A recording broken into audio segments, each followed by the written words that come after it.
You know, I've had a couple of scary moments. I was always very fit.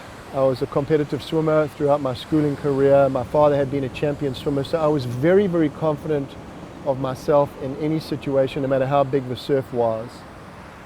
But what happens in surfing, no matter how fit and confident you are, if you get really drilled, and I mean you get hit really, really hard and smashed into the coral, that impact can stun you and can knock you out. So I remember this one time at Waimea Bay, which Waimea Bay was like the Mount Everest of surfing. Still to this day, it's the biggest wave in the world that you can paddle into. Some guys are paddling into other waves around the world, but this is still the ultimate challenge if you're going to paddle into waves. There are bigger waves if you want to get towed in on a jet ski, but it's the ultimate paddle-in test. It always has been, and I think it always will be. So I was in the final of this contest. I was 19 years old. I was the youngest guy in the final, and I was very determined to do well. It was the first time I'd ever surfed at Waimea Bay.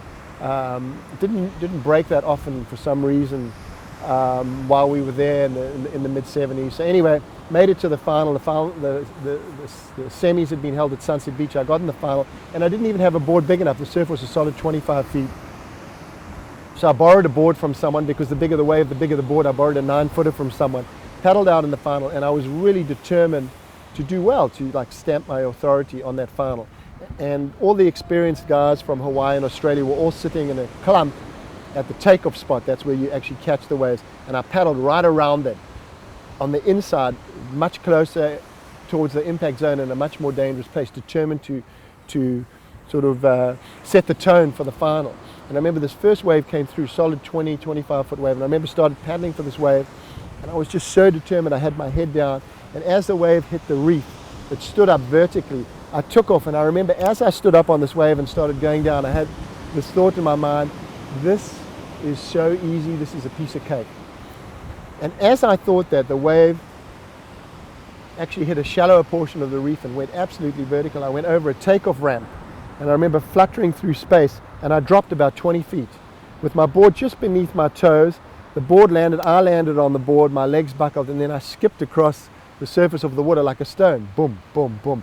And as I'm skipping across the surface of the water, I'm just thinking in my mind, this is going to be so bad, because it's like happening in slow motion. You hear people that have been in big car accidents, they see it all happen in slow motion, and this is what it was like. As I'm bouncing along, I'm thinking this is going to be really bad, and the whole wave just sort of rears up and caved in on me, and it hit me square on the back. And skipping across the surface of the water is the worst thing that can happen in big waves, because what you try to do is you try to penetrate the surface to get some protection between you and the lip of the wave that's going to come and land on you. You want to get protected by the lip, because the lip is what breaks your board in half. Or I mean, at Waimea Bay, I've seen a guy break his leg. So it's really, that lip is just totally savage. It has just this incredible power. So this wave just converged and smashed me right on the back. It hit me so hard. I mean, the impact, the violence of that impact was almost indescribable, and smashed me down deep. It hit me so hard that it knocked all the air out of my lungs and just buried me down there. It was just dark. And I remember I had to scramble towards the surface. And as I'm scrambling, I'm going, please God, let me get up before the second wave, because big waves are about 23 seconds apart. And I knew that if that next wave mowed me, I'd be toast, because then I'd be under 2 waves, 46 seconds. I don't think I'd have survived that. So as I got to the surface, I got one gulp, and the next wave hit me and just smashed me and just drilled me, pushed me all the way in. And I got to my board that was floating in the riptide, and I had to make that decision, like, what do I do now? Do I paddle in or do I paddle back out?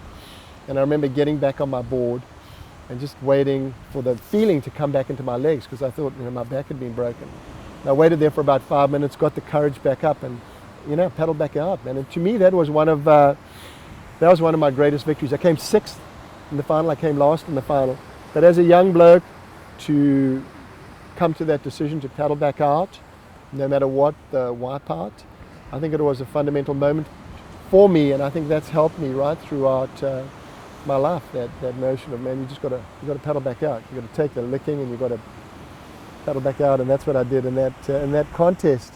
Even though I had that terrible wipeout, I'll always remember that for for the lesson it told me and taught me that, we've all got this courage, these reservoirs of courage inside us, and sometimes we just have to dig deep to find them.